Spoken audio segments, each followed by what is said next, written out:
Does manifestation actually work? Oh, yes, we were maybe just 70 million or so in the Tata group, and we grew organically 100x. Have sat in the boardrooms with extraordinarily wealthy people. And these are those people who do not have time to even keep count of their money. If you have peace of mind without financial sustainability, you're not a guy with freedom. Burnout actually happens when your values and what you're doing are not aligned. The more you are indecisive, the more you develop anxiety. What do you think is the difference between a midlife crisis and an actual awakening? Midlife crisis says, how do I fix things which are all around me? And awakening says, how do I align and transform my inner world? Legacy is a marathon, it's not an Instagram story. What is the biggest lie businesses tell young people about success? Intermixing your net worth with your. You worked at TCS, the tech arm part of Tata Group, Yep. the same group behind Jaguar Land Rover and Tata Steel. What is it one thing that you learned within Tata Empire that most people don't even think about? See, the Tata Empire, from outside, if you look at, it's a conglomerate of over 30 companies, in over 100 countries, with a revenue of over 180 billion, uh, market capitalization of 400 billion or so. But if you look from outside, it appears like a huge commercial giant. But if you look from inside, it is actually an institution. Okay. Entire Tata group of companies actually are owned by a holding company called Tata Sons. And they spend over 60% of their revenues or earnings in philanthropic causes. So this is actually an institution which is above individuals. Okay, so from you look from inside, it's a very different. So while they focus on building businesses, but they also very much focus on building communities. And that's where it makes the difference. And my journey in this company, when I started, we were maybe just 70 million or so in the Tata group, the TCS, and we grew organically, 100x, over 100x in my tenure of over 12 years or so. So it's a fantastic organization, and I had a fantastic run as well as learning. And would you say that the way that are leading the company differently is what enabled them to have this kind of exponential growth? Of course, at the end of the day, uh, uh, the saying is like, uh, culture eats strategy over the breakfast, right? So it's the environment which makes the difference. What leadership, created, including myself, is to create a right atmosphere where employees have two things. One, leaders will make sure that how do I unblock where you are, facing some issues or stuff. And second is giving you empowerment, space, autonomy to perform. Speaking of growth and changes, you had a near death experience, Mhm. and that led you to write the Consciouspreneur, your Mhm. book over here. Um, can you tell me what happened and what put you on this path? See, while I was in the path of Vedic science or learning this, which is the amalgamation of Vedic science, neuroscience, and business, I started this journey over 2 decades or so. But when you talk about the near-death experience, Michelle, what happened was back in 2020, and it's April 2021, April 2021. I distinctly remember that day. Uh, I woke up in the morning, was ready to go to my gym, and but at the same time there was some unease, and my wife said maybe you should not go to gym, you can do at home. And maybe after a few minutes she insisted, why don't you call 111? And I said, look, this is the deep COVID times, and why the hell I should be putting further more stress to this wonderful NHS staff who are still running like helter skelter all around the world. She insisted. Instead of calling 999, I called 111. The gentleman on the other side uh, asked few questions to me. I answered whatever best I could. And he said, hang on there, ambulance is on the way. I was taken to the hospital, and doctors found 100% clot in the main artery of my heart. And this was exactly after 3 weeks of my first COVID vaccine, which was AstraZeneca. And AstraZeneca, as we all know, in 2024 they admitted in the High Court here in UK that they had cases where blood clots were happening to the people. But the good news is, because of the right medical attention, because of this wonderful NHS staff, right? I am here and you and I'm talking. Had there been a 30 minutes delay, I wouldn't have been here. So actually, that was a paradigm shift in my thoughts. I remember on that evening, Michelle, in front of my eyes when I was in the hospital bed, thoughts of that leading billion-dollar businesses, creating those huge strategies, building those big teams or high-performing teams were coming in front of my eyes, but they were appearing insignificant. The things which were coming in front of my eyes were those beautiful moments of life, those relationships, and something more from inside rather than. So I felt there is a different tapestry or harmony of internal and external world, and had if I have been given this second chance, there is a bigger meaning to it, and that's where actually constituted the thought of consciouspreneur. While this journey was for a long time, but and that day I decided, no, this is the path. Now I have to spend time and make this a meaningful journey for myself and people around me. How does conscious leadership look like in practice? Let's look at a comparison, then you will be, and I try to be uh, a bit something which few of us can relate to. So a traditional leadership says, um, how can I maximize my profits by squeezing my people and my markets? ठीक है? A conscious leadership says that, how can I maximize the impact with these people by running a very highly profitable engine? So in both the cases, if you see, profit is not going anywhere, right? Profitability is the center, okay, because that's the fuel for any business. But a conscious leader is saying that, hey, the resources, the people, the energy which is around me, can I, along with them, create an impact? So, in other words, if you look our current world today, the way the things people are, many of the people are doing, they're focusing on loving the things and using people. But conscious leadership says, love people, use things. You will still be wealthy, you will still be having luxuries, you will be still flying private jets. And your experience back in 2020 made you realize where to shift your energy a little bit more towards the people and the experiences and the energy that you have around you rather than the things. There's a subtle difference between looking best in the world to looking best for the world. But there's a huge difference. And when I understood this and when I started walking this path of convergence of Vedic science, neuroscience, as well as business, I got a clarity where you can still be very successful, right? Without without following those norms of you need to push hard and sacrifice your peace to become successful. That's kind of trend or norm, right? But in 2021, when this episode happened, I said, look, I now need to make this as my purpose, just to go beyond my current circle of influence and dedicate this to a larger cause. And since then, I have no looking back. It slowly started. First, people considered that, those who are not knowing, as an ideology, as a philosophy, or as some abstract thing. But slowly, it started moving into a zone where people started relating to it. And now, a fraternity of tens of thousands of people all around the world. Most people still think if they chase material gains, Hmm. eventually they will come. However, you say rich mind, rich money. Hmm. So it doesn't normally go if you chase one, the other one would follow. Why is it that you think this doesn't work? See, I have sat in the boardrooms with extraordinarily wealthy people. And these are those people who do not have time to even keep count of their money.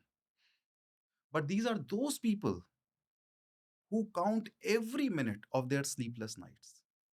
And I've sat and I've had number of conversations with them, Now, you must focus, you must have money, but money is just a tool. That's what I guide people, right? But because, you know, money, you cannot buy a peace of mind or stillness inside. You can buy luxuries, right? But you cannot find that joy. Okay. Conversely, if I also say, because there are many people who says either or, right? But conversely, I also say, and I do not say either or. Conversely, I also say, if you have peace of mind without financial sustainability, then you're not a guy with freedom. You actually should have both. You must have money and you must have peace of mind, because for me, these are two sides of the same coin. So, can you take me back to a time when you realized that the success that you were building was not really what it was supposed to feel like? This was actually a realization which came on my peak of my career. And I was reflecting upon my matrix or matrices of success. What I was seeing that, hey, I've got a lot of money. Whatever financial wealth I could have think, I've got that. I've got rewards. I've got titles. So whatever thing, whatever I could aspire for, I've got everything. But then there was a void, which was an unexplainable void. The question was, what am I missing? Right. And that time I realized that, you know what? I mixed the success with happiness. I mixed success with peace. I mixed success or confused success with fulfillment.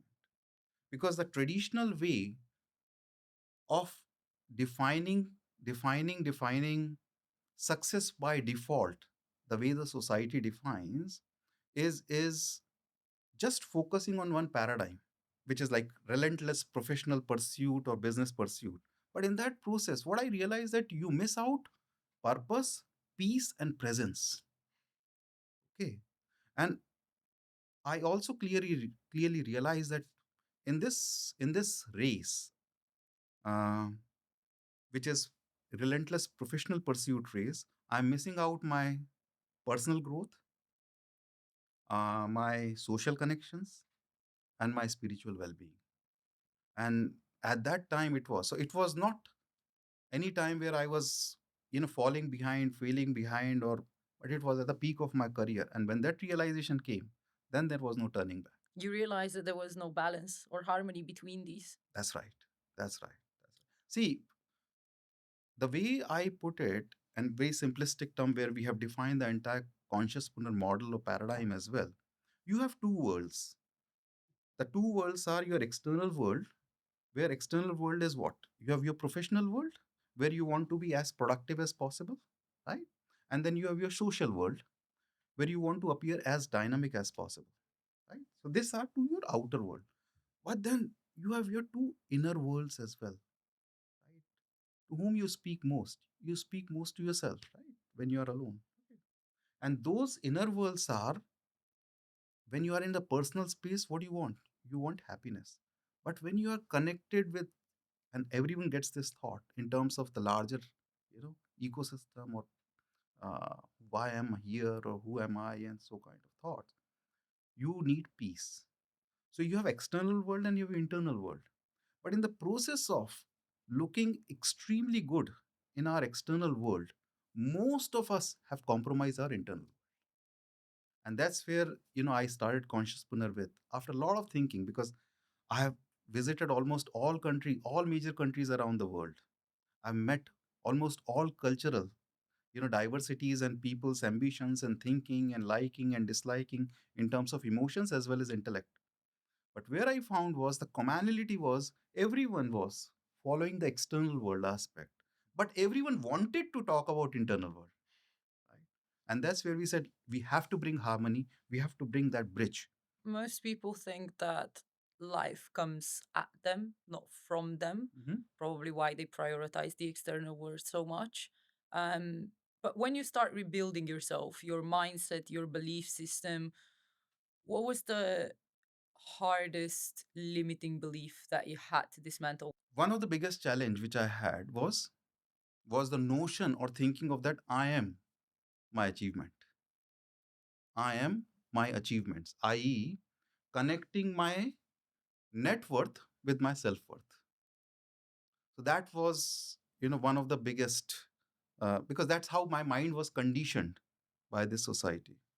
The second one, which I would say was a sort of hero complex.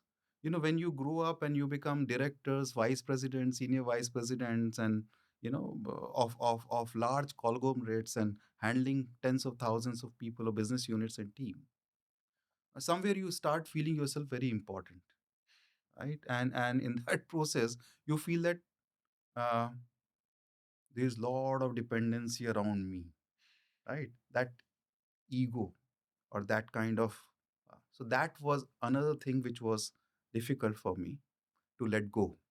And third is like, when you are in the corporate or even in media industry, whatever you talk, the industry of dazzle, you get applauses, right? You get titles, you get rewards. To let go of them was not that easy.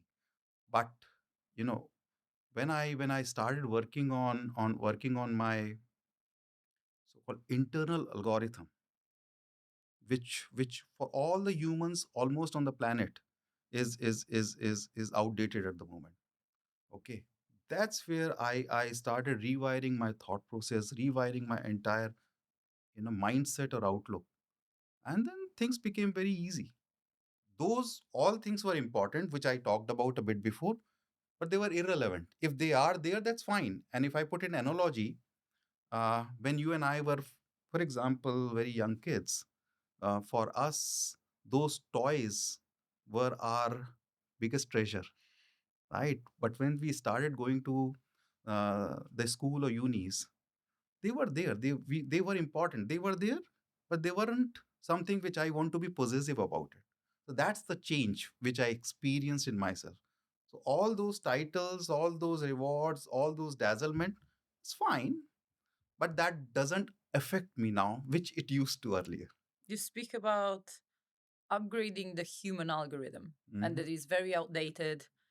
Can you tell me, how do we do that? How do we even realize that about ourselves? I think intellectual understanding most of the people have, but experiential aspect is something which requires a different. So I've created a framework, and it's called the ABCD framework. Okay. And A here stands not for apple or B for ball.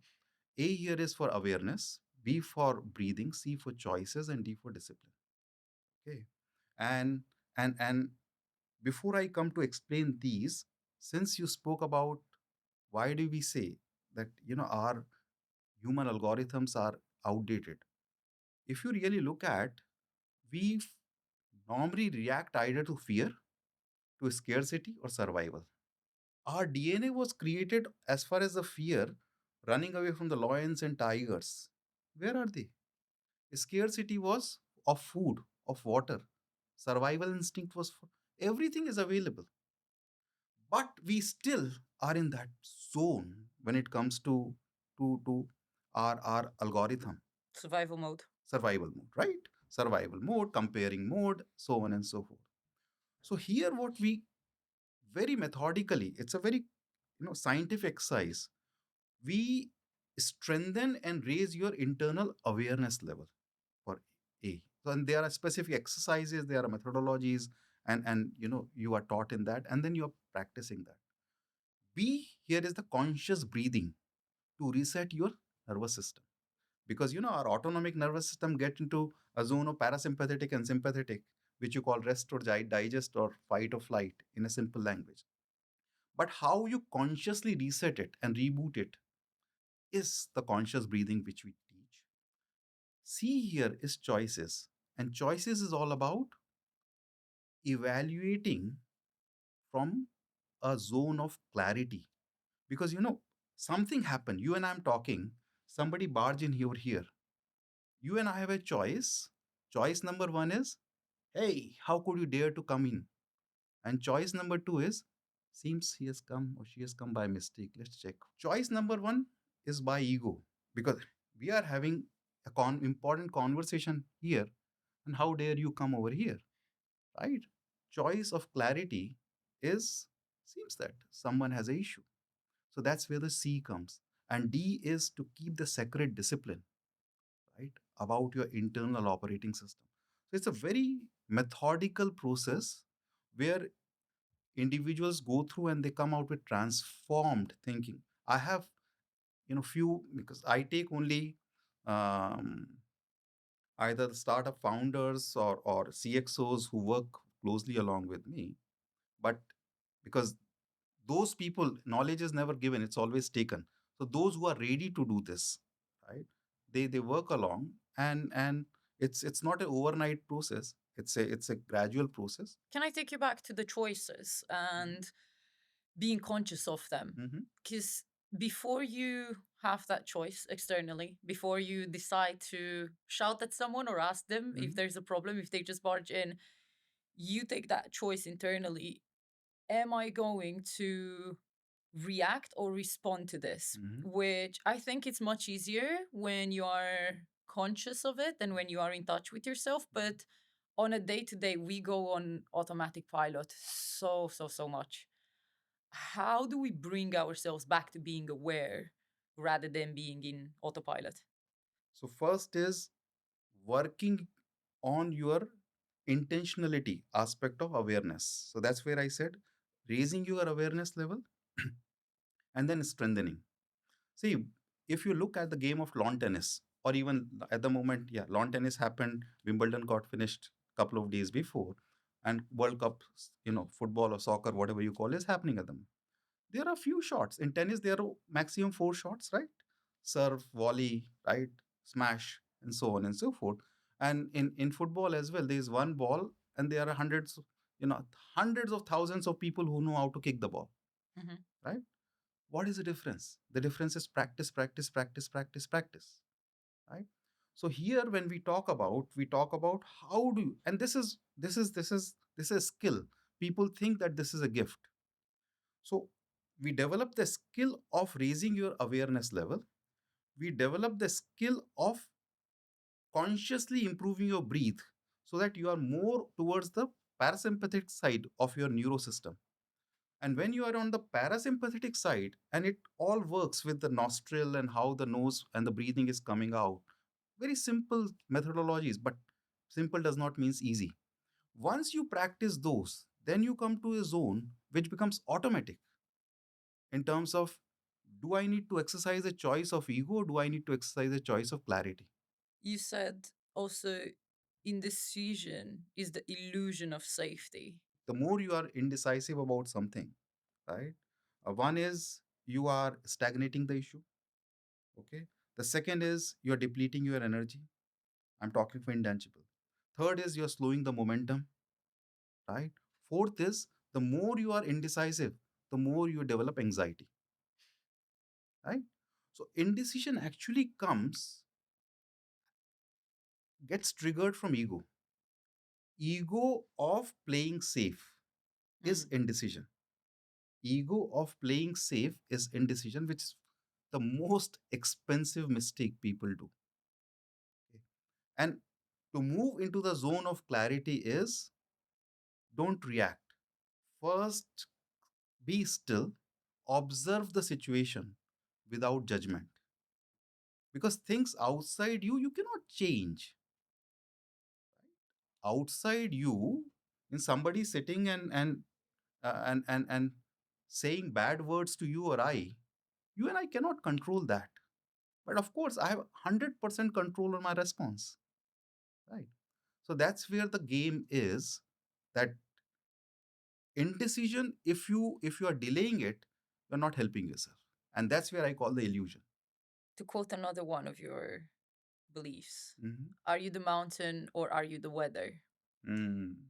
Can you tell me Mm. what does this actually mean? If you look from the business angle, okay, uh, we are talking which more contemporary perspective. So weather here is the external circumstances, as I talked about a bit. So you cannot control. We were in very hot weather a week before, right? Only we can control the wearing the right clothes, right? So whether in terms of business is your customer becoming unhappy, project getting delayed, uh, market crashing, right? Now, these are the external circumstances or situation to you as a business leader, and mountain is actually you, the conscious leader. So weather is that which is external, mountain is you, which is internal. Okay? Now, you have to understand that during this changing weather, how do you make sure that one, I remain unshakable. Second, I look my choices, evaluate my choices from the position of clarity. We previously spoke about the difference between the work you and then the social you. You want it to be more dynamic, but you also mentioned something about the real you, Mhm. which, if we don't have this clear difference between the work you and the real you said that burnout is inevitable. Um, how can we tell if we are burnout or if we are just lazy or if we are on the way to become burnout? See, lazy is a scenario where you do not have energy to start something. So you want to start something and you're not starting. That's something you understand. You should understand that's the laziness. But burnout is you are actually frantically doing something. You are into that activity, okay? But you're feeling exhausted. Hmm? You are achieving your business numbers or targets. You are achieving all your targets, but still feeling numb. You're still not excited about. That's burnout. And in our modern term, people consider burnout or stress uh, very incorrectly. They talk about somewhere it is a medal. Okay. And burnout does not happen because of overwork. Burnout actually happens when your values and what you're doing are not aligned. You you you you, you would have seen that uh, if you want to go for a 10K jog, you'll still be sweating but you'll be smiling, right?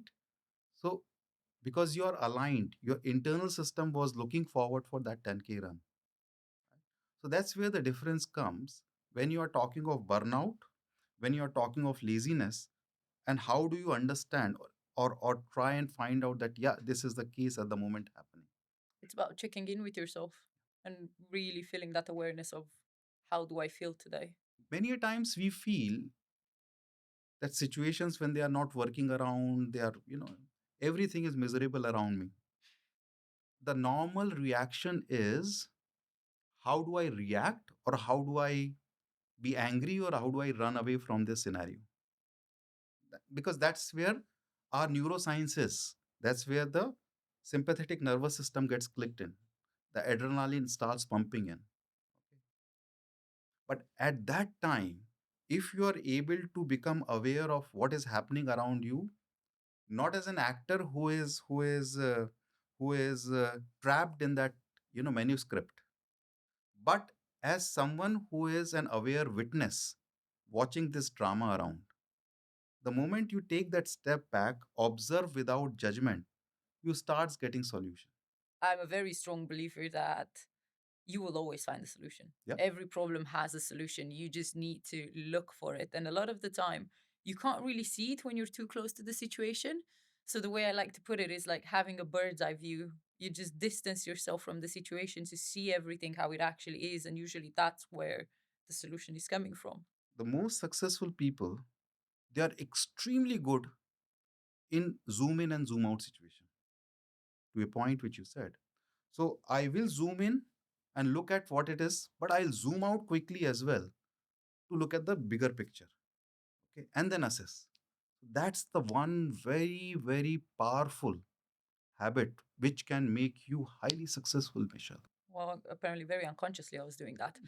I want to take your opinion on this. Do you think that there are people that can be genuinely very highly ambitious, but at the same time very much at peace with themselves? Absolutely, yes. Actually, that's the place of peak performance. That's the place which you call flow zone. Yeah. And that's the place which I spoke about a bit before. Your strategic mind, your prefrontal cortex, and parasympathetic system, they together comes in.